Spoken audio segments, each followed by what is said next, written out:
Hey everybody, you're listening to the Wombo podcast. I'm Chipmunk, and with me as always is the Mr. Gimpy. Oh, you put some sauce on it today, dude. I put some sauce on last week. You came back with it. I like it. I always bring the fire, bro. Like every time I'm like, bro, you gotta come at it. The people want to hear it. They need that high energy. We gotta give the people the high energy, bro.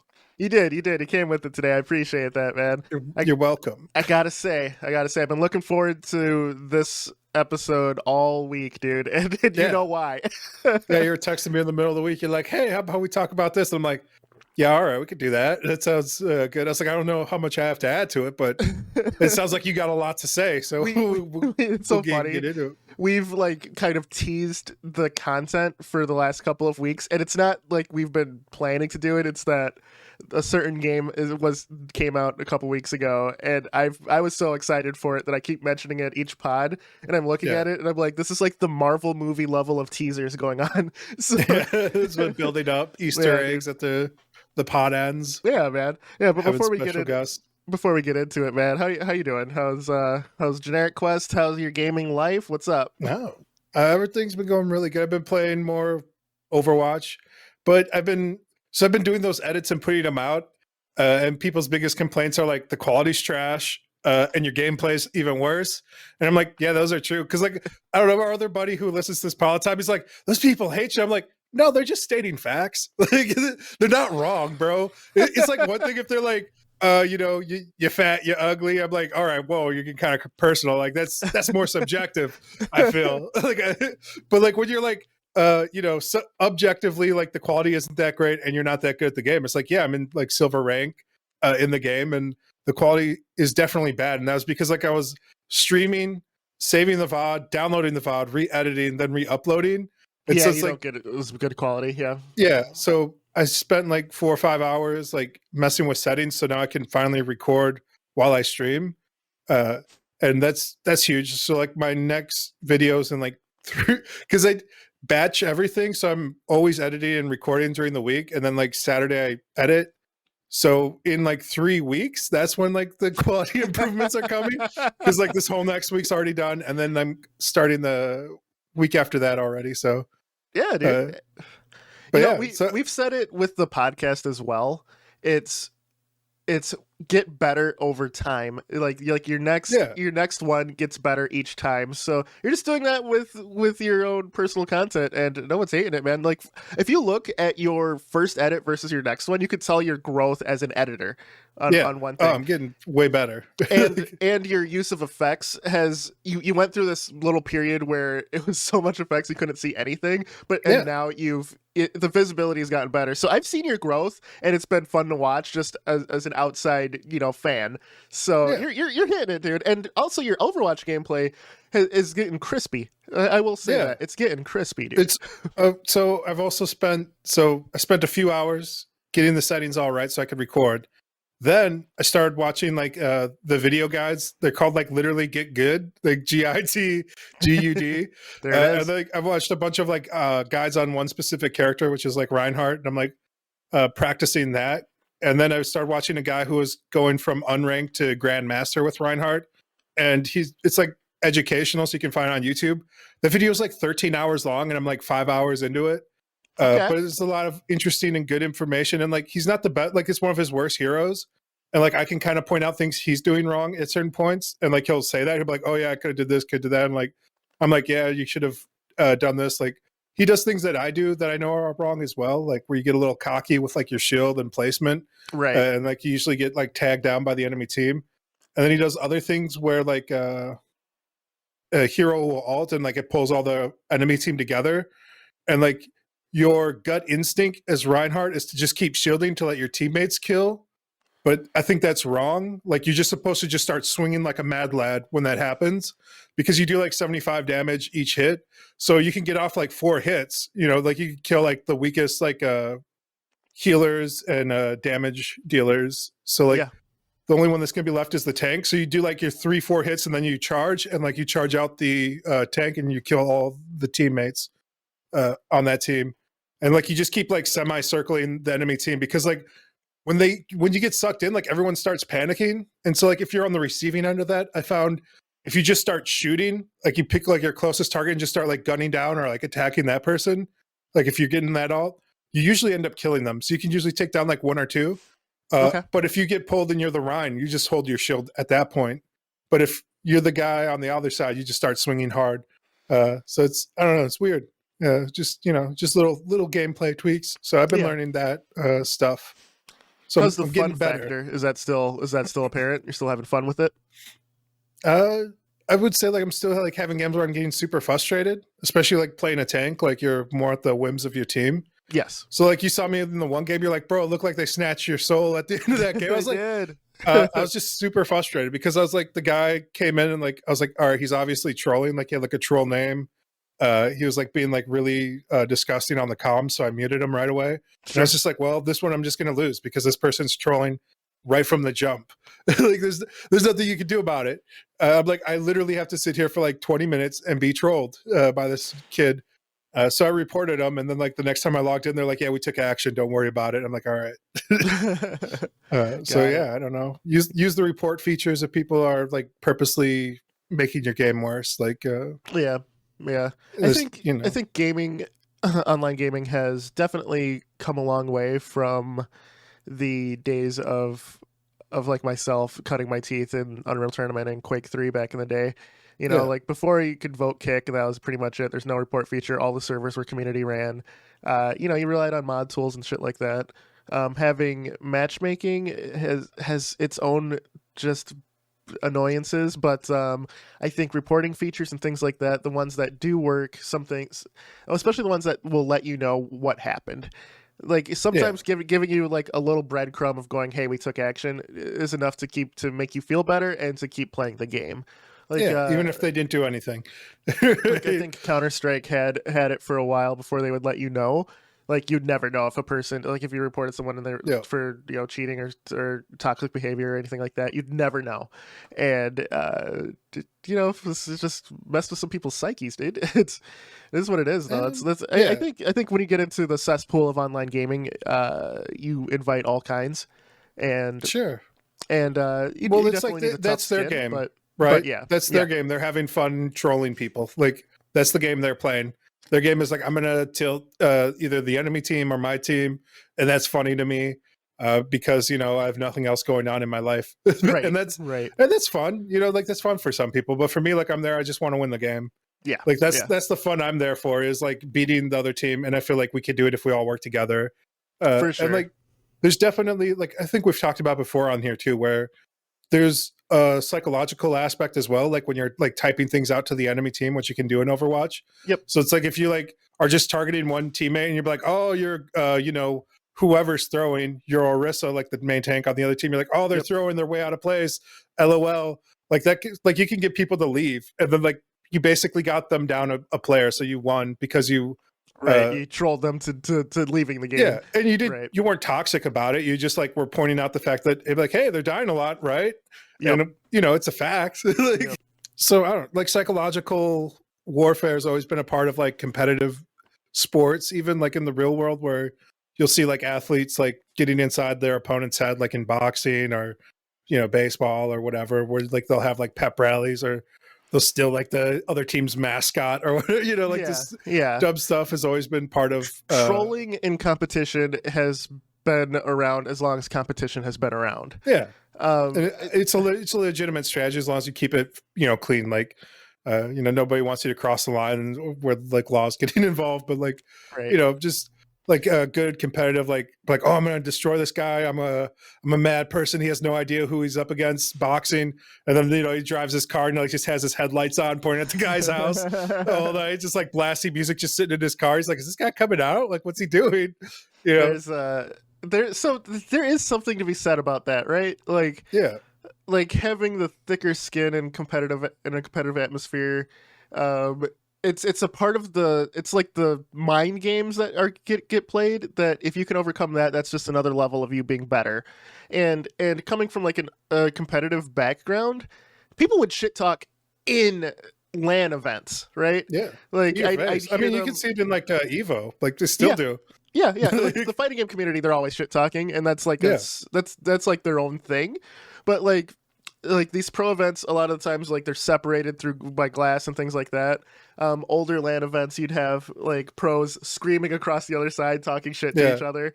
When I did LAN events, I was in the era where people were either across from you, or sitting next to you, or like on a separate table like setup, a table, like on the other side. This you could always hear. So I remember Halo event that I was doing. There's just a Slayer event, and so it's everybody against everybody, 8-on-8, and everyone in the whole thing, we were all talking crap to each other. We were all like going off, and people were in the crowd were going off at some sick plays, and the only rule was you couldn't go above and be like over the top, but the organizers did not state what was over the top. And one of the things Halo shooters in general are known for is the teabagging, right? Yep. When I was in an event, I was playing against one of my friends who happened to be in the same deathmatch as I, and since even to this day, if we play a deathmatch with each other, we would teabag whoever killed whoever, right? Yep. So just the shit talk and everything else. I killed my buddy 3 times in a row. Teabagged him all 3 times. I get kicked out of the event for unsportsmanlike behavior, but I wasn't doing it to anyone else, right? And plus I was pretty well known in the local community too, so everyone knew who I was going up against, what we always do. I just got carried away, right? And was I being toxic? Sure, if you were outside looking in, so I didn't question the ban, right? But time and place, but also you're competing. So, and if the other person, like my buddy did it to me, but he only killed me once, and I killed him 3 times in a row. So it's like, it's a bit much. Yeah. I mean, people will do that to you in Overwatch, where like you'll get teabagged. People do it in Valorant all the time. It's not a big deal. And then like I know I'm gonna start targeting that person. So like it happened to me, and I was like, "Oh, this guy's messed up. He has no idea what he's about to like." I'm going full try hard now. Like, I don't know. Like, I feel like most of the time when we're playing games too, like in a non-competitive setting, I'm only at about like 70 to 80%. Especially like if you're streaming, like I'm not really focused on that. I'm like, trying to entertain, talk with like chat. Sure. And I'm thinking like in my head, like what mistakes am I making? What can I do better? How can I position myself? I'm not thinking like, how can I best play like mechanically right now? And like, I would say like you probably have like another 30-40% in the tank where you're like, all right, let me get like hyper focus in, like forget chat, shut off the camera. Let's go full try hard. And just like really focus in. I think that leads to hype moments. And for me, I'm I love being in the spotlight. I love eyes on me, right? It fuels me. So a lot of times, like there's a couple of clips on my channel from fighting game stuff where, this dude was like beating the shit out of me. There's a one that I always bring up where it's myself versus an Aaron Black. And that night I was just getting dominated by Aaron Blacks every time. And I was like, okay, no more. So I'm like dead silent on the thing, so that part probably wasn't entertaining, but I go in on this dude, right? I full combo him twice in a row, reset and continue comboing. This dude couldn't do anything. He tries to throw out some bullshit at the end and I parry it and just wreck him. And to do Mercy in Mortal Kombat, it's the teabag motion. So you teabag in front, you give them like a little sliver of life to come back, and then I beat him again. And I went off like I got super hype at the end when I beat him finally, but that I don't think I was being toxic, right? That's just fighting game shit. That's you being in the zone, and like if you're playing something where you're punching someone in the face, like it brings out that level of the human, just animalistic tendencies, right? Where you're just gonna do what you can.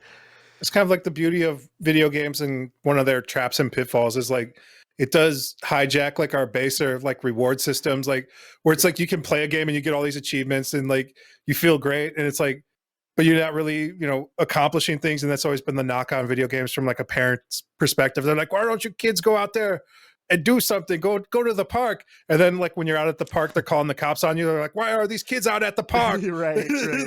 They're up to no good. I know it. So it's like, I don't know, you can't win as a kid like you always but like video games definitely take that reward system and they feed and play off that and stuff. So I remember like telling people like matchmaking and stuff, how they will rig it on the back end where they match you against worse opponents every few matches to make you feel better about yourself, so you keep playing the game, right? So it's like the same as like slot machines where they're like, it's like 1 in 15 you're going to get like a bigger win. They do the same thing for a lot of online matchmaking games. Like for Elo, they'll matchmake you like every like 7 to 8 games against like people who have like no business playing you, and you just stomp them and you're like, wow, I'm really good at this game now. It's like, no, like they're tricking you. There's you can tell the games that use true chess style Elo versus ones that game it, so you feel good. Like you could definitely tell. Like I don't have a problem with either way, because I realize keeping your player base happy is a thing. I think it's good for both, right? Because you want to be against better opponents to get better, right? Yep. So it's like if you only play against people that are the same level as you, like you're not going to grow as much as playing against somebody who's like twice as good as you, or like, you know, 0.25% better than you. So if you come against like bigger and better competition, you're like, oh, there's a higher ceiling to this. Like I thought I was good, but I can keep getting better. Like there's still more to learn. And like you can learn that from your opponent. Like if you have like a growth mindset going into a game, we could be like, oh, I didn't even know you could take that corner. I didn't even know this was a position. I didn't know like you could set up like a flank that way or whatever it is. And like luckily with a lot of like newer online games, like you can like look at the replays and stuff too. So you could go from like, oh, this is BS, this guy's cheating, to like if you're like more open and you're like, look at like what they're doing, you're like, oh, okay, they're just taking better positioning.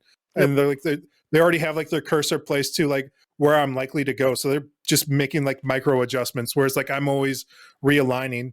And that's like, there's a very, very famous Counter-Strike pro match that happened on the map was Cache, and this pro guy has an op. He's at spawn, and he timed it to where the CTs usually will be leaving a certain area to rush to go mid to 1 minute 49 seconds, and he realized that you could wall bang from spawn to there to looking mid, and typically could get a kill because that's when they all run out. He did it twice, I believe, in a fucking pro event, and people were going fucking crazy. And it's because like game sense and game knowledge just won out. He timed it, man. That's like and so it's you learn it's huge. I mean, that was like big in Quake 3. Like you had to know like the spawns, how long it takes for like the mega charges and everything else to respawn. You're like, okay, I know I can make basically what it comes down. Duels were based on the item spawns. So, like there's a lot of that in like Overwatch where they have like item spawns for like health packs and stuff. So it's like if you don't know where those health packs are, if you don't know like the timings, especially like if you're playing a tank like Reinhardt who goes all in, like you always want to move all into like where you want to go, and that should be like based on like routing and timing, and that's like a higher level of gameplay, like you're saying, game sense and stuff. That like, so like you said, like I have no problem with either or, where it's like you're just playing against like the same level of competition, but there's something about playing against better level competition, or even just like luckily we're at an age again where like even if you don't have a replay of that, like you can go on YouTube and watch like high level like top 500 players in the world, grandmasters, pro players who play on a professional level, and like learn from them, which is like one of the reasons why I didn't get I said all that just to say that's why I haven't been salty about my YouTube comments where people are like, you're no good at this game. I'm like, yeah, bro, nobody's coming nobody's coming to watch my silver gameplay for like if they want to see high level gameplay, it's out there. Right. They're coming to a stream to be entertained, especially like a smaller streamer. Like it's not about like being a god tier gamer at that point, but like, yeah, I'm trying to get better though. That's you're trying to get better, but you're also doing something to entertain not only yourself, but others. Because some of your edits just like the meme level is 1,000. Like gameplay, silver gameplay, but the meme levels, diamond. You know what I mean? Yeah, you want to keep. And I think that's why people are upset too, because they're like, "Why is this so entertaining but so bad?" And I'm like, "Yeah, because I want to be entertained. I want this to be fun." Like one of my favorite edits of yours was the dinosaur one, where it's just running. There's just the dinosaur. They're like, "What the hell?" It's good. Yeah, it was good. Well, like that. I think that's Hollywood Boulevard, that stage, and like you're on a studio lot. Yeah. So I'm playing with that idea where like I have like studio creatures in the memes where like if there's dinosaurs, I have minions show up at one point. Like there's all kinds of like little Easter eggs, and like I try to layer things up so like it's rewatchable. You can watch like 2 or 3 times and like get something different every time. Yeah. So I don't know. You're switching up your styles too, man. Like the one where you're taking like a drink or whatever, and you're reminiscing or whatever. Just was a fantastic concept in edit. So no, stuff. like it's weird. I'm telling like a bigger narrative story through all of my like the montages. So like if you watch the montage playlist, like there's like a story going on, like but that you only get if you start like watch it continuously all the way through. You're like, and then like you'll watch it and you'll be like, did this guy have a plan this whole time? And they're like, yeah, I did. Like you watch things that are like weeks and weeks apart, like a month later, and you're like, did he plan that from the beginning? I'm like, yeah, I did. Like I have like the next like 8 or 9 videos like planned out in my head on like where I want to go, like story wise, narrative. Like it's gonna end up with me time traveling in the videos to like play this other character, Tracer. Like okay. Yeah. So like, yeah, it's nuts, dude. Like okay. I don't know. I'm trying to tell like a good story, and I think people don't understand how hard it is to tell like a good story. Like if you cut it up into clips in like 15 seconds, like try and tell a full story. Yeah. The Simpsons famously did that with the McBain movies. So if you take all of the McBain clips from like the first, I think it's the first 10 seasons, they form a full movie, like a full cohesive movie. So it's happened. Like everything in entertainment, Simpsons did it, but you know, they did it first. You have an inspiration for it. Yeah, man, and it's been fun. I don't know. I try and keep it fun, and like that's going to keep you working on it and doing it. But for sure, bro. I've given myself 6 months. Like I want to go hard on it for 6 months, and then reassess at that point. Sure. Hey man, I'm having fun watching you, man. So as long as you do it, I'm there. Yeah, I saw you put out like a Halo 2 montage or Halo Infinite. Halo Infinite montage. Yeah. Just I wanted to, and when the full game comes out, I'll definitely do more. Nice. The professor was like, I saw that. It looked like he was like a cop in your style. It's like, bro, all montages look basically the same, bro. I was like, that's just how they are. True. No, I definitely did my own spin on it, and I will say, like, I had to pull the VODs as well, just because it's the nature of the beast. What I wanted to do with the montage, I wish I recorded. I wish I had the ability to record every session when I played Halo Infinite, because there's some plays that happened that are still in my head that just didn't get captured on camera. So I was like, this montage is missing some of the clips that I fully remember. So I was like, let's just do this for fun, because I've been talking about it for a while in the pod that I'm going to do it. And I had like it started, but I wanted to collect all the clips, and I'm realizing I only streamed a couple of days for Infinite. Versus it's hard even if you have all the footage, because because when you said that, like popped a memory into my head where like there's like a part where like I was like playing my champion and like I'm talking with chat, like somebody showed up, I was like, oh yeah, blah blah blah, and then like there's like a perfect alignment of like all of the enemy team, like they had no idea I had like the perfect flank on them, and I was like, wait, hold on 1 second, I have to kill all these guys, and like I just turned, I wiped the entire enemy team, and I just like continued talking, and I was like, this is like, I think you could have planned like something like that better, and like I just have no idea where it is like in the footage, because there's so much of it. Like, I'm just whatever. True. When I made that montage as well, it was purely for me. I wanted to, since we're editing this pod, I'm switching programs that I'm using primarily. So it's like, I want to make sure it's set up for when I'm deeper in editing the pod. So I set my hotkeys, did everything else, and then made a video to learn the workflow and things like that. So I accomplished my goal. I finished a montage video. I learned more about this program, and I put it out there. Like, where can people find that? Where'd you put it out? Yeah, Gimpy TV is the YouTube. You can throw the link in there if you'd like. That's fine. It's not. I'm not gonna say, oh, it's the greatest montage you'll ever see. It's the greatest gameplay, but I had fun with it. Yeah. And what's funny is I didn't realize, because I never consider myself like a sniper player, right? Yeah. But I had some sick ass snipes. Some crispy snipes, dude. Some crazy ass doubles, triples. Typically I'm like a rifler and like entry person, but the battle rifle, the pistol is usually my game. But I was hitting some nasty ass like no scopes and quick scopes and shit. So you don't know until you go back and you're looking at the clips. You're just like, well, man, I was putting in some work here. Yeah, definitely. So I had fun with it. Thanks for shouting that out, dude. I'm happy you watched it. Like I said, I basically made it for me, and shared it with the buddies. So I always feel like you're way better at promoting stuff than me too, dude. Like I'm looking at your video, I'm like, how does he already have so many views? I have no like. there's I mean, I was in marketing for a while, but that's something that I just put out, like I said, for me, but I know people too, so it's like, I hey, know nobody, dude. You know, I think that's my problem. I live a hermit lifestyle of like, I don't want to deal with people. It's all right. That's all right. Yeah. But yeah, man, I've for me, like Valorant last week was good. I got another buddy to play. He's going to be our fill for ranks on Wednesdays. Shout out Emperendo. Lempke is his Valorant name. He's learning the game, and he caught the bug and just started grinding the Valorant out. Bug. Yeah, just started grinding out after we streamed, and so I'm excited to see what he brings to ranked. Yeah, I heard like a couple of you guys have been like watching like videos on like placement and stuff too. Like you guys have been taking it more serious to another level. The memes are still there, but it's within the game now. There's some really funny Raze plays I made when I was playing in ranked. It's like, Raze is pretty great as I'm throwing the satchel charge down, flying in, headshotting people with the pistol as I'm going in. So you know, some fun meme plays. But they're gonna do some Valorant montages, some vignettes. I don't know. Maybe. I think when I get to the next tier of rank, maybe I'll do like a from this rank to this rank montage, just kind of compress it. And like I said, the montage I'm not trying to get huge or anything. I enjoy editing, and I enjoy having something to commemorate the experience. Like I wish I did that for Counter-Strike when I got all the way to, you know, LEM. Like I wish I had like some video evidence, and you know, and there's like saved videos and stuff, but no one's gonna go do that. And like I said, once again, it's just for me, it's like those reminiscent moments where you're just like, man, remember that was fun.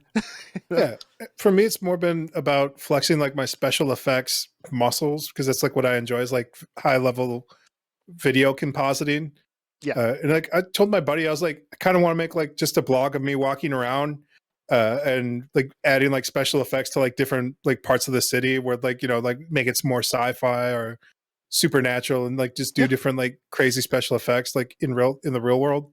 I went through that phase for a while when I started learning After Effects as a teenager and Premiere.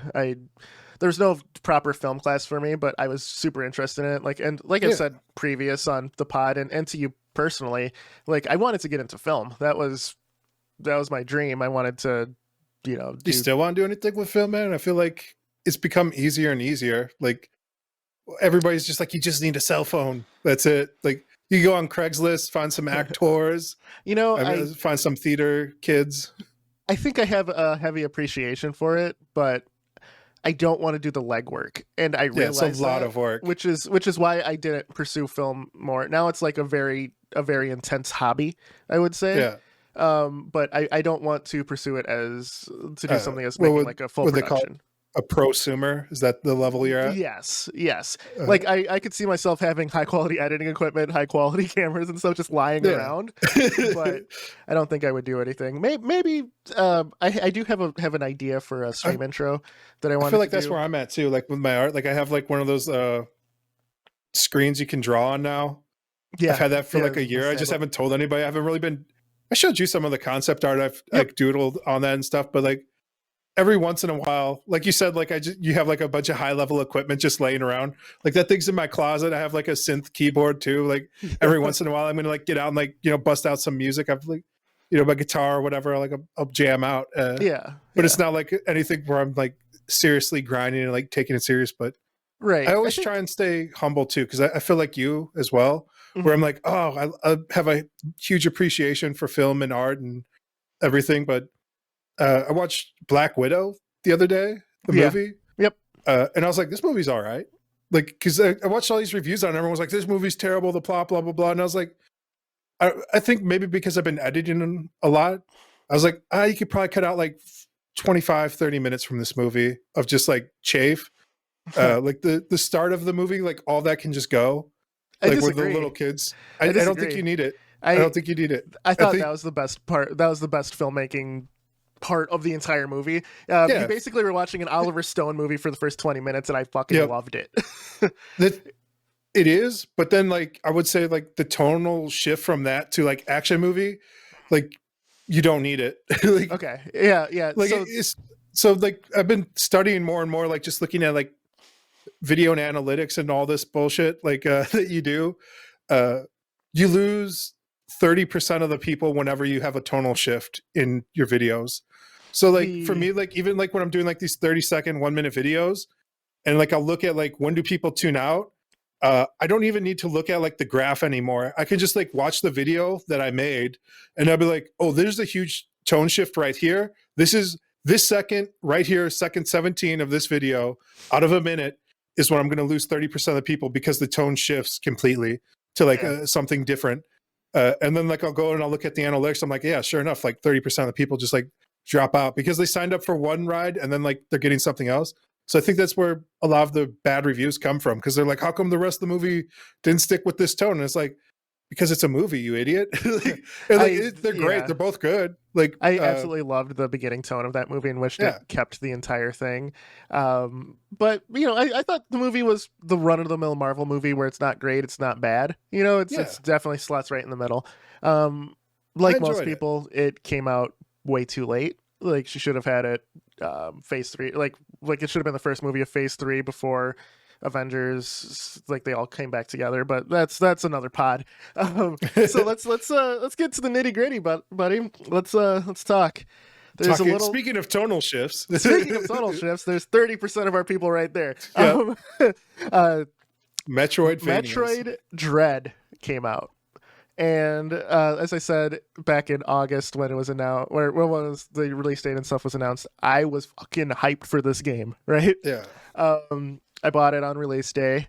I played it over the weekend in release, and we're going through my second playthrough right now. The game is amazing. I absolutely loved it. It met all of my personal expectations, and I decided to talk to other people about it. And while the game audience scores is very well, review scores are very well, there's a couple of outliers who hated some aspects of the game or saying that some aspects of the game is broken. Nintendo came out with a bug fix. There was a legitimate soft lock that would happen. The worst thing they did was acknowledge this as a soft lock, because now people who are secrets breaking and trying to get power-ups before they are supposed to in the game, they're found a soft lock. That's the big thing on Twitter right now for Metroid. It's found a soft lock. This is a soft lock. No, it's not.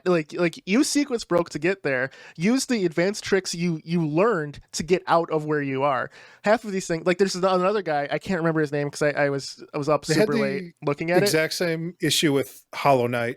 Yes. Where they had a bunch of high level tricks you could use to get in places that you shouldn't.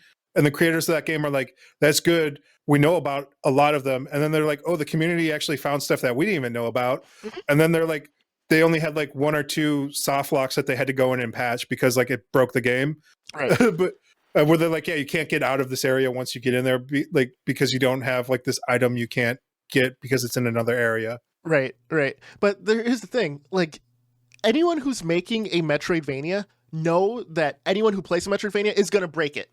That's the game. That's the fun in it. And these people finding us, they have the advanced techniques to get to these areas, but the people who are finding soft locks don't have the same advanced techniques to get out of the area. So there's this guy going around, and I can't remember. Like I said, I was up too late looking at it. I should have saved his Twitter name, but he's been going and finding people who've found a soft lock, finding that same thing, and then getting out of it, showing him how. He's like, you're just not that good at the game yet. Keep at it. He's not being trolly with it. He's being sincere and showing that the game's not actually broken.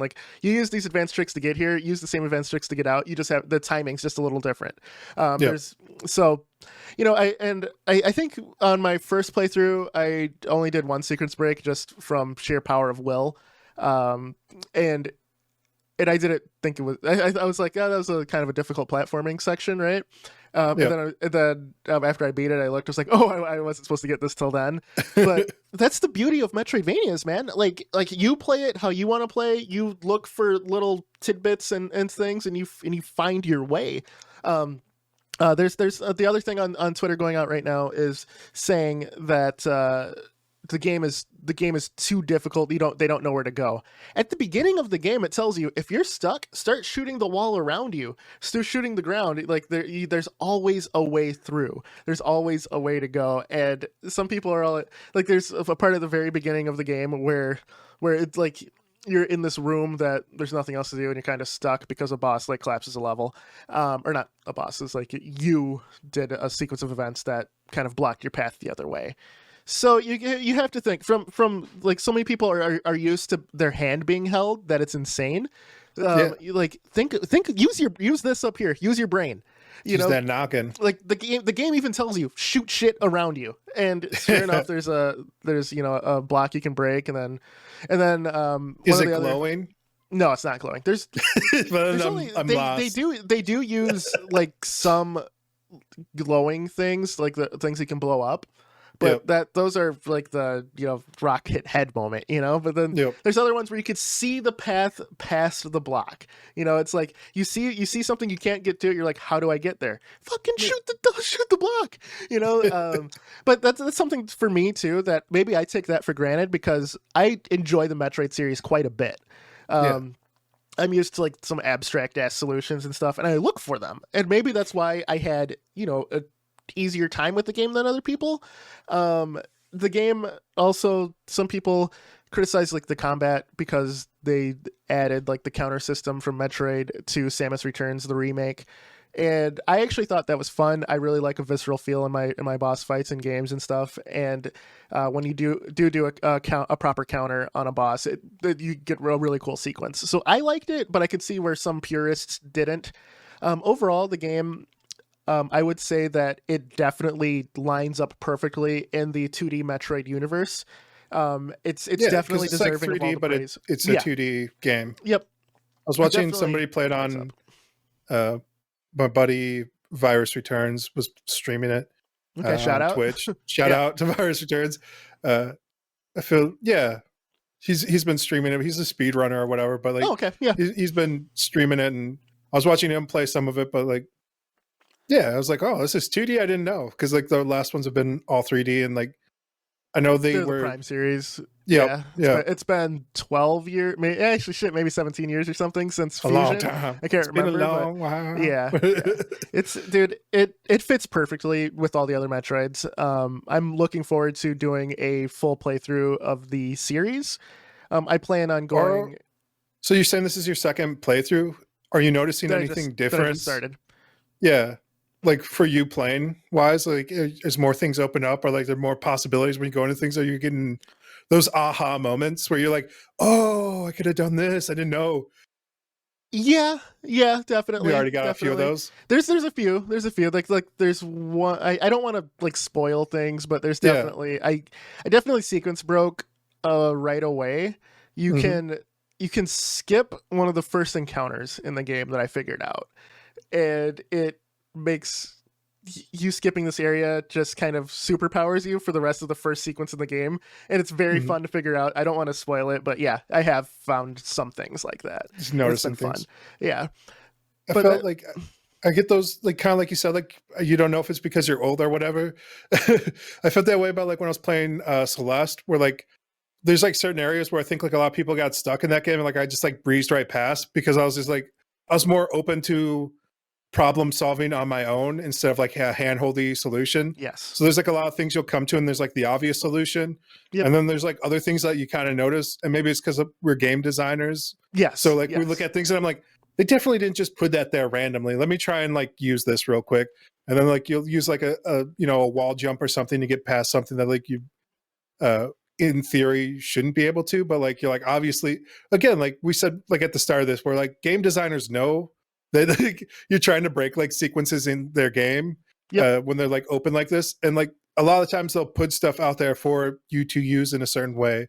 It's like the whole game didn't come together by accident. There was like a lot of high level thought, a lot of like testing, a lot of forethought that went into a lot of areas, and like you can't account for like every possibility, but like you open up the world to possibilities like when you're designing from the top down. Yeah, I will say that the biggest plus to a Metroid in this day and age is it was the forefather and the children it spawned did things differently that it itself could learn from. Like, Super Metroid is considered the absolute pinnacle of the Metroidvania genre, right? You have Super Metroid and you have Castlevania Symphony of the Night being the top two OGs. This is where Metroidvania came from. Yeah. I would argue that if we go back and we frame it from, we take the last 20 years of development from Super Metroid and Castlevania to today, Hollow Knight belongs in there. I would consider Hollow Knight being a part of the big three. I don't know, but, you know, I don't know what. I don't think there's you get any disagreement. What you would call like a hollow Metroidvania. Yeah, right. Like now they're called like exploration platformers. Which, how about Hovania? Hovania, yeah. Dude, it's I can't state how, like, from an indie dev standpoint, how fucking proud I am of the Hollow Knight devs for doing what they did and creating such a banger and such a classic that stands up to these titans of the genre, you know, these two creators of the genre. I think that with Metroidvanias and people having experience with them in a modern sense, some people going back to Metroid and how Metroid does things was a little jarring, and from the outside looking in, I can see, but I am truthfully blinded as a fan because I expect some of these things. So I even, no matter how hard I try, I cannot stop from being biased on that. So there's one point in Metroid Dread where one of the bosses has a random attack sequence where you can't actually hurt him. You have to just dodge and wait. And my brother-in-law, my fellow game designer, you know, co-owner of Danger Kings, we were talking about it, and he goes, "That's just bad game design, dude. Why would you have that?" And I'm like, I disagreed, and I'd like to have your opinion of this, Chip. So there's a boss where it's set random, so you could like not harm its weak spot, right? Yeah. And you'd have to like kind of wait till the weak spot showed itself, and then you could be able to do it. Apparently, some people, and I can't confirm or deny this because it's all hearsay, because it hasn't happened to me, saying that they got stuck in a loop where they could never harm the boss, right? I've never had that happen, and my brother-in-law hasn't had that happen to himself either, but he's going off of like the zeitgeist saying that, you know, that happened. He's like, that's terrible game design. Why would you ever do that? And I'm like, there's other games that have used complete random events to have different experiences for everyone else in this, that I was like, I don't mind it. I don't want every boss to be just like a sequence pattern recognition event. I want everyone to have a different experience on certain things. So what are your thoughts on this? I think there can be times when like you sequence break something and like they ends up like being perma invincible or whatever. And like, yeah, that sucks. And I know when what was his name? Who designed Civ and everything else, like Sid Meier. Yeah, Sid Meier has a GDC talk about this as like a randomness. And he talks about like in Civilization, he would have like people beta testing, and he was like, he'd come up and it was like a 50% chance of winning in a battle, and they would lose. And they're like, yeah, that was fine. But then they went to another battle that was 50%, and they lost that one too. And they're like, Sid, what's up with that? And he goes, what's 50%?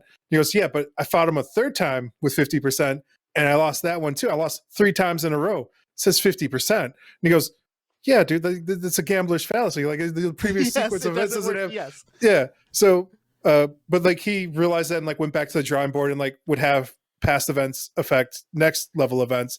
So it's like the numbers they show you are, you know, fudge. They're lying to you, but they want to give you a better end user experience. Yep. So I could see that for like a random sequences of invincibility where it's like maybe they have it at like 10%.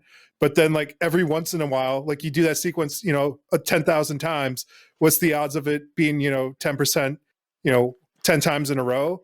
And like eventually you're going to hit that. It's very likely, right? It's like the old coin flip. Let me give you the other end of this coin too. That was a big part of our discussion that we just kind of dropped and agreed to disagree.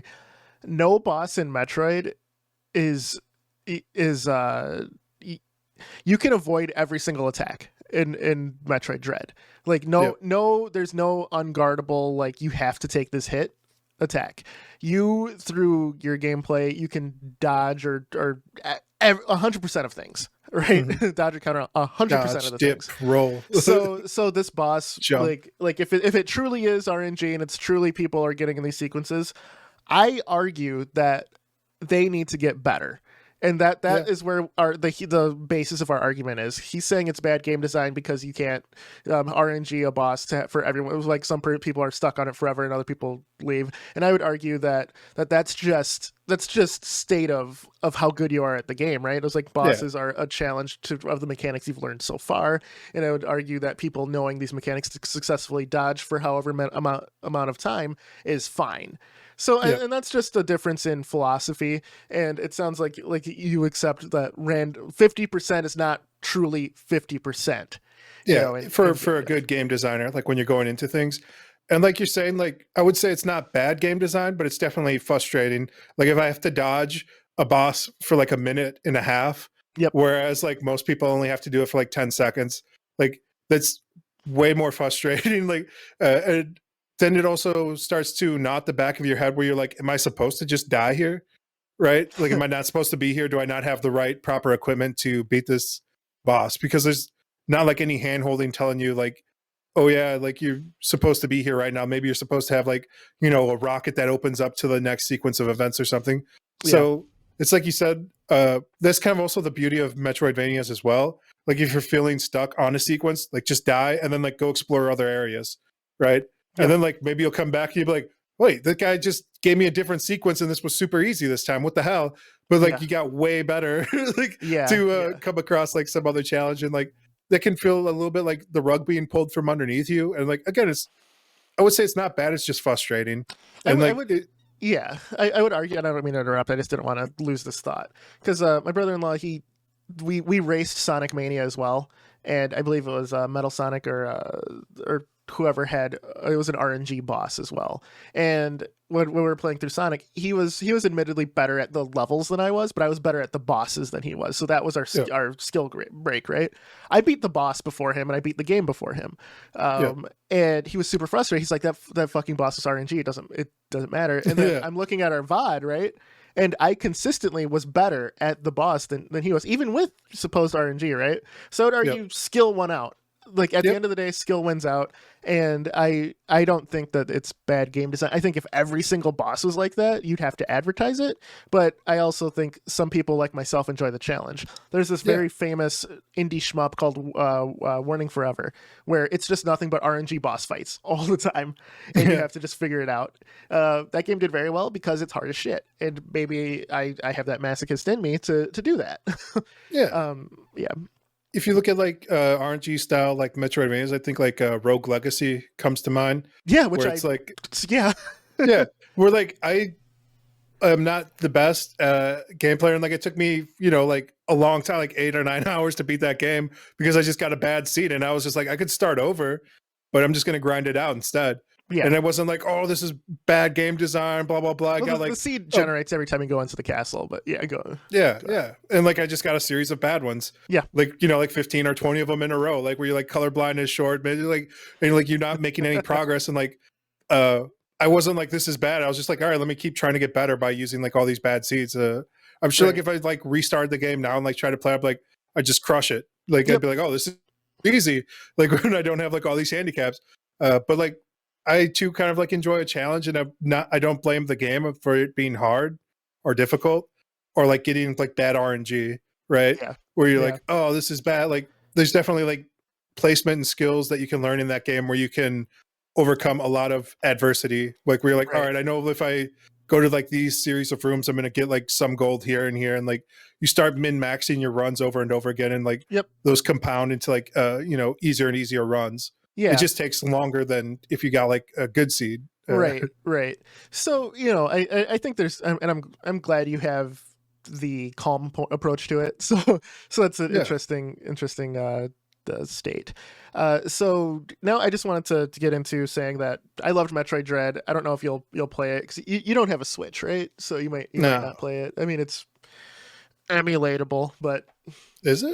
Yeah. The Switches, they're finally out there. All right, yeah. I'm gonna have to look into that. But I will say, coming soon to my Xbox Series. Are there any right? Are there any Metroidvanias that you've played that you really enjoyed? I know you just mentioned Rogue Legacy, but any that kind of come off the top of the dome for you? Where like, I really it's just never been my type of game. Like, honestly, like, I don't like exploration and stuff. Like, I don't know. Maybe it's me. Like, I'm pretty sure I have ADHD. I know, like, people like to throw that out there, but like, I'm like 90% sure. Like, it's always been a problem. So like, if you put me in like a room and you're like, explore this room, I'm like, this is the most frustrating thing possible to me. Because like I said, like, I try to play like Ori and the Blind Forest, and like there's some sequences in that where you do something and like it doesn't necessarily trigger like the event it's supposed to. And then I'm just like, I guess I did something wrong. And like, I'll go explore other areas. So I'll map out like the entire rest of the map. And I'm like, no, I come back here and then I do the exact same thing I tried the first time and it works that time. And like, I'm just like, all right, this game's bullshit. I'm done. Like, so I don't, to me, like, they're just super frustrating for a different reason. Not even like RNG or boss battle or anything else wise. It's just like finding shit. Yeah, just finding shit. I'm like, I got enough shit I need to find in my real life. Like, it's just lost, dude. I will say, I had kind of that same mindset as you until like as a teenager, up until I was going through. I had a modded. I modded my Xbox, right? My OG Xbox back in the day. And I put all the emulators on, and I was going through games that I missed out on as a kid. And I hit this. This came at the perfect time. I just got like a Game Boy Advance. I bought Metroid Fusion, and I was like, well, this is the fourth game in the series. I should go back and play the others. Yep. And I've always started like Super Metroid and was just put off by the somberness of it and it not being like a Twitch platformer or a platform shooter that I'm used to. I took time. I played through Super Metroid, and then so my order was so fucking wonky. So I played through Super Metroid, the original Metroid on the NES, and then Metroid Fusion. I didn't play Samus Returns, Metroid 2, until probably like 3 or 4 years later when I found like a Game Boy emulator and then worked through that. So like ASMR 2 or whatever, or AMSR was an amazing godsend. Another Metroid remake, you know. Yeah. That was great, and that's the preferred way to play Metroid 2, if anyone can get that. But I will say, after I beat, and I went through all of these games without guides, right? And that's the key. If you can get through without guides, you start noticing things in the room and stuff like that. That it gives me this sense of accomplishment that it's just, I figured this out, right? It's the aha moments, like I said, like achievement point in life, right? It's like your own endorphin rush. So the Metroid series consistently did that for me, and I beat all of them without guides, and I was like, okay, this is really good. So then I searched off more Metroidvania style games, and I definitely have an appreciation for them when I realized that you could break these points, right? Like the sequence breaking was something fun for me to figure out. But then not only that, but a lot of these games told stories through the environment and not through like dialogue or anything else. And I really enjoyed that. Dark Souls owes a huge part of its world design to Metroid. You know, it's Dark Souls it's just a big fucking 3D Metroidvania. You know, it really is, and it works so well. The other ones I wanted to shout out, Axiom Verge. I haven't played 2 yet, but I have it, and I'm waiting to play it. Axiom Verge was amazing. Hollow Knight, of course. Guacamelee is a co-op beat 'em up Metroidvania. My wife and I played through the first one. It was fantastic. I just got the second one. I'm looking forward to it. Shadow Complex won Game of the Year from multiple publications on launch, and that was a fantastic Metroidvania. Do you feel like Castlevania could like use a Dark Souls-esque treatment for like a 3D approach to that game? Because they tried with like the N64. Lords of Shadow did exactly that. Well, it wasn't so much Dark Souls as it was it was more Dark Souls than Devil May Cry, but you know, it's kind of like a amalgam of that. And if you like the first Lord of Shadows, definitely is like that. And if you haven't played it, I think the combat's good enough for you, and the story's presented well enough for you to enjoy, even if you don't like Metroidvanias. I like Devil May Cry. You should give Lords of Shadow a try, dude. It's all right. It's I think I might own that game solid. actually. Yeah, no, it's fucking solid. And if you follow the Castlevania lore, it's very fun. Like lore wise. I've never been huge into their lore. Like I know like their Netflix anime is like supposed to be like a banger, and like I watched like the first 2 episodes of that, and I was like, oh, this is really good. Like Vampire Hunter D, you know, and like all that stuff. Like So, I'm like, the lore of Castlevania is like Bram Stoker's Dracula is the basis. Like the actual book is Castlevania's lore. I love it, but you know, it is what it is. So yeah, man, I think that if you gave some, I think maybe gameplay would have to win you over for you to like a Metroidvania. You know, like maybe the gameplay has to be visceral enough. Like for me, it was just the aha moments, and then me kind of latching on to those aha moments that made me truly appreciate the genre. And you know, like maybe I should try Hollow Knight. I haven't played Hollow Knight yet. Oh, and that's like everyone loves it. It's so mechanically sound that it like because you're saying like talking like how like you're like just saying like if I got mechanically into a game, I'm like I think Hollow Knight's like up there, right? Like that's what everyone tells me. So I'm like, if I was going to try something to try and hook me back into a Metroidvania-esque, into a Hollowvania Troid. Metroid Hollow Knight or Metroidvania Night. I don't know. Something like that. Yeah. Nightvania. Maybe I'll have to give Hollow Knight a spin. Though. Yeah, dude. You can have Xbox Game Pass. It's on there if you. Oh, dang. All right. Yeah. Touhou Luna Nights. If you know the Touhou shmup series of Dojin games, they have a Metroidvania that's also on Xbox Game Pass. I hear it's short, but I don't know if it's short for people who play Metroidvanias or if it's a short game. But it looks really, really good. I haven't played it yet, but that's another. Right. I don't know why I know so much about Metroidvanias. This kind of came off left field for me as I talk. Man. Yeah, I mean, there's like weird ones too, like with. Mentioned Rogue Legacy. There's one where it's like a pinball game where you play as a dung beetle. What? Yeah, bro. There's a lot. That's awesome. There's a lot of different Metroidvanias, bro. Yeah, dude. Just type in like dung beetle pinball Metroidvania. Yeah, you'll find it. Definitely check it out. The indie games scene's different, man. Yeah. So this is kind of our wrap up time, man. Do you got any final thoughts on the genre or anything, or any final questions on Metroid or? No, I'm glad to find out about like Hollow Knight being on the Xbox Pass. That's huge. It's a big game changer for me. It's a boon, as they would say. Yeah. Man, I'm glad that you're having fun with it. I'm glad you're getting like those aha moments with the second playthrough. I'll be interested to hear like your thoughts next week. Like if you get more of those or nothing, or if like you're just completely breaking the game now. Yeah. I know I understand like the other person's like perspective on like how the game sequence shouldn't be like that unfair, and like how that level of frustration can make somebody quit. But like I feel like that's just when you're put randomness in your game, you're going to get like some percentage of people who have like a bad time with it. It's just how randomness works, like unfortunately. And like you can do things to mitigate that as a programmer in your game, like with